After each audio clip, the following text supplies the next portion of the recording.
Hello everyone, good morning, welcome back to our new blog. তো কেমন আছো তোমরা সবাই? আশা করি সবাই খুব ভালো আছে। আমিও কিন্তু খুব ভালো আছি। তো আজকে হচ্ছে সানডে, ছুটির দিন, আর তার সাথে কৌশিকেরও কিন্তু আজকে অফিস ছুটি। আর তোমরা হয়তো অনেকেই জানো শ্রীরামপুর একটা পশু পাখির হাট বসেছে, প্রত্যেক রবিবারই এটা বসে থাকে। তো আজকে আমরা সেখানেই যাচ্ছি।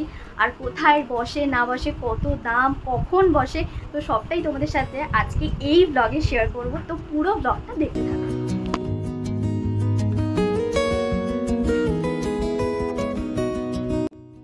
তো এই যে এবার আমরা বেরিয়ে পড়েছি মার্কেটে যাওয়ার উদ্দেশ্যে। এটা কিন্তু আমরা প্রথমবার যাচ্ছি না, এর আগেও একবার গেছিলাম, বাট তখন টাইমটা ঠিক জানতাম না, তাই যেতে যেতে মার্কেটটা প্রায় বন্ধই হয়ে গেছিলো। আসলে আমাদের কোনো ধারণাই ছিল না যে এটা কখন ওপেন হয় আর কখন বন্ধ হয়। তো এইবারে অনেকটাই সকাল সকাল বেরিয়েছি।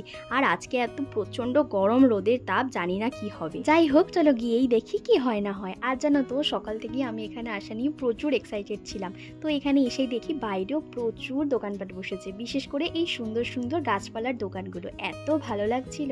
আর তোমরা তো জানোই গাছপালা আমার কতটা ভালো লাগে। শুধু গাছ নয়, গাছের সাথে সাথে কিন্তু এখানে অনেক রকম টবও পাওয়া যাচ্ছিল। আর এখানে দেখো কত রকমের সুন্দর সুন্দর লাল, গোলাপি, সাদা কালারের জবা ফুলের ভ্যারাইটি ছিল। সব থেকে বেশি ভালো লাগছিল এই ছোট্ট ছোট্ট রং বেরঙের ফুলগুলো, কি মিষ্টি দেখতে লাগছে, তাই না? কত করে এই গাছগুলো? 10 টাকা মানে। যাই হোক, চলো ভেতরে যাওয়া যাক। আসলে বাইরেটা গাছপালা আর ওই পাপিসের জিনিসপত্র এইসবই পাওয়া যায়, আর ভেতরেই হচ্ছে মেন মার্কেটটা।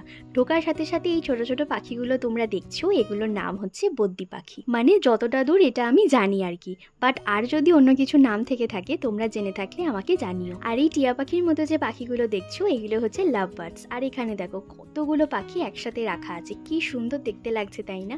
এই পাখিগুলোর নাম হচ্ছে জাভা। এখানে কিন্তু প্রচুর ধরনের পাখি আছে, যারা পাখি খুবই পছন্দ করো অবশ্যই এসে একবার দেখতে পারো।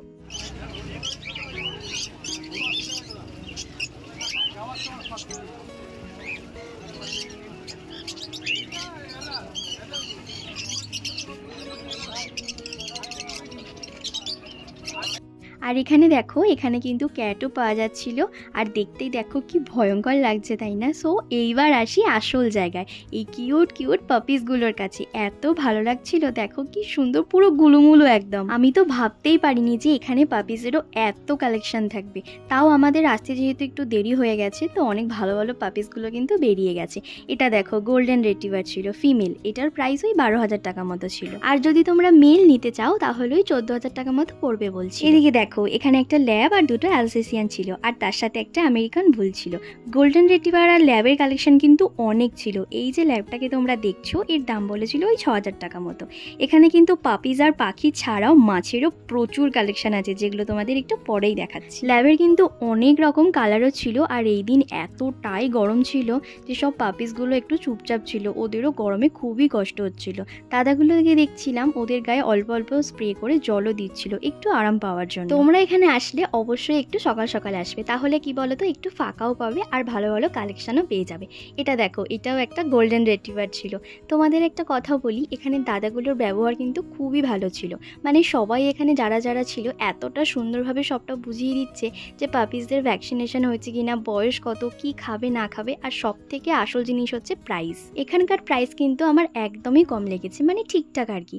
আসলে এই নয় যে যারা বোঝে না এই ব্যাপারগুলো বোকা বানিয়ে দেবে, এরকম কিন্তু একদমই নয়।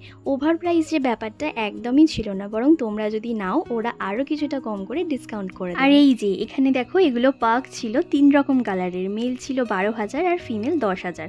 দামগুলো কিন্তু অনেকটাই কম, তাই না? আর দেখো বাচ্চাগুলোকে দেখেও তো কিছুটা বোঝাই যায় ব্রিডটা কতটা ভালো না ভালো। এখন খুবই গরম বলে তাই, আর না হলে ঠান্ডার সময় হাস্কি, চাউ চাউ এই পাপিসগুলোও থাকে।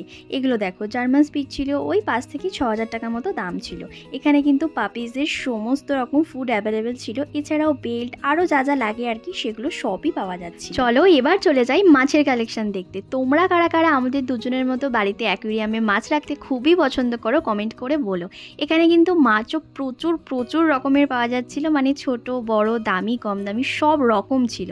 আমি হাতিবাগানে কখনো যাইনি, কৌশিক গেছিল, শুনেছি প্রচুর বড়, কিন্তু কালেকশনের দিক থেকে এখানে কোনো অংশে কম ছিল না।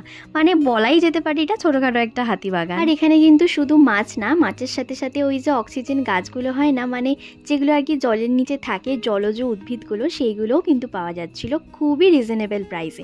আর এখানে অ্যাকুরিয়ামের অনেক রকম সাইজ, এছাড়াও অ্যাকুরিয়াম সাজানোর জন্য ওই শোপিস গাছ, পাথর, নানা রকমের মোটর, লাইট, মাছের খাবার সমস্ত কিছু পাওয়া যাচ্ছিল। এই ফিশটাকে দেখো, এটা তো জাস্ট আমার দারুণ দেখতে লাগছিল। আসলে আমার মাছের সম্বন্ধে অতটা আইডিয়া নেই, বাট কৌশিক যেহেতু একটু হয়তো জানে, তো ওই আমায় বললো এই ফিশটার নাম ফ্লাওয়ার হান।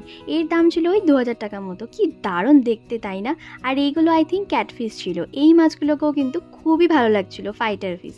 এগুলো অনেক ছোট জায়গাতেও থেকে যায়। আর কালারগুলো দেখো কি দারুণ, তাই না? আর এই বুদ্ধা মূর্তিগুলো দেখো, আমার তো খুবই ভালো লাগছিল। যাদের অনেক বড় অ্যাকুরিয়াম, এগুলো দিয়ে সাজালে কিন্তু বেশ ভালো লাগবে দেখতে। আর এই দোকানটা দেখো, এটা বাইরের দিকে ছিল। এখানে না সবই ওই একটু ইউনিক টাইপের ডিজাইনের অ্যাকুরিয়াম পাওয়া যাচ্ছিল। যেমন এই অ্যাকুরিয়ামটা কি সুন্দর দেখতে লাগছে। একটা জিনিস কি আমার যেটা খুবই ভালো লাগছিল, এখান থেকে কিন্তু প্রচুর মানুষ ফিশ, পাপিস, পাখি সবই কিন্তু নিচ্ছিল বিশ্বাস করে। প্রথম দিকে আমরা যখন গেলাম তখন খুব একটা ভিড় না থাকলেও শেষের দিকে কিন্তু প্রচুর ভিড় হয়ে গেছিল। আর অনেক দূর দূর থেকেও মানুষেরা আসছিল। এমনকি একজন তো নবদ্বীপ থেকে এখানে এসেছিলেন পাপিস নিতে। এখানে অনেক খাবার দাবারের দোকানও ছিল, তো তোমরা যারা অনেক দূর থেকে আসবে কোনো অসুবিধা হওয়ার কারণই নেই, সবই এখান থেকেই তোমরা পেয়ে যাবে। আমরা এখান থেকে একটু লেবু জল দিয়ে শরবত নিয়েছিলাম, বেশ ভালো লাগছিল। আসলে খুব গরম ছিল তো, তাই ঠান্ডা ঠান্ডা শরবতটা খেতে কিন্তু খুবই ভালো লাগছিল। তো সবার শেষে আমরাও এখান থেকে অ্যাকুরিয়ামে রাখার জন্য কটা মাছ নিয়ে নিয়েছি। এগুলোর দামটাও কিন্তু মোটামুটি অনেকটাই কম নিয়েছিল, মানে ধরো এই সবগুলো মাছ 150 টাকার মধ্যেই হয়ে গেছিল। এই ফিশগুলোর নাম হচ্ছে অ্যাঞ্জেলা রোজি। চলো তোমাদের সাথে একেবারে বাড়ি গিয়ে কথা হচ্ছে। আর বাড়ি এসেই কিন্তু সবার আগেই দেখো মাছগুলোকে অ্যাকুরিয়ামে ছেড়ে দিলাম। এবার এর মধ্যে টুকটাক কিছুই পাথর গাছ দিয়ে ডেকোরেশন করে দেবো। তো এইবার আসি হচ্ছে আসল কথায়। এই যে পুরো মার্কেটটা তোমাদের ঘুরে দেখালাম, এটা বসে হচ্ছে শ্রীরামপুর রয়ঘাটের সামনে। তোমরা শ্রীরামপুর স্টেশনে নেমে যে কোনো অটো বা টোটোকে বললেই তারাই এখানে নামিয়ে দেবে। আর এমনিতেও জায়গাটা ভীষণ পপুলার। আর সামনেই আবার শ্রীরামপুর কোর্টও রয়েছে। আর বসে হচ্ছে প্রতি সানডেতেই, মানে সপ্তাহে একদিন করে। আর টাইমটা হচ্ছে সকাল 8টা 8:30 থেকে দুপুর 2টো অবধি। তাও তোমাদেরকে একবার বলবো, যদি তোমরা ওখানে যাও তাহলে তাড়াতাড়ি যাও, ওই সকাল 10টা থেকে 10:30টার মধ্যে, কারণ প্রচুর ভিড় হয়। তো কালেকশনগুলো খুব ভালো ভালো কালেকশনগুলো তাড়াতাড়ি বেরিয়ে যায়। তো চলো, পুরো ব্লগটা কেমন লাগলো অবশ্যই জানিও। আর ভালো লেগে থাকলে চ্যানেলটিকে লাইক, শেয়ার, সাবস্ক্রাইব করে পাশে থেকো। তো চলো, টাটা।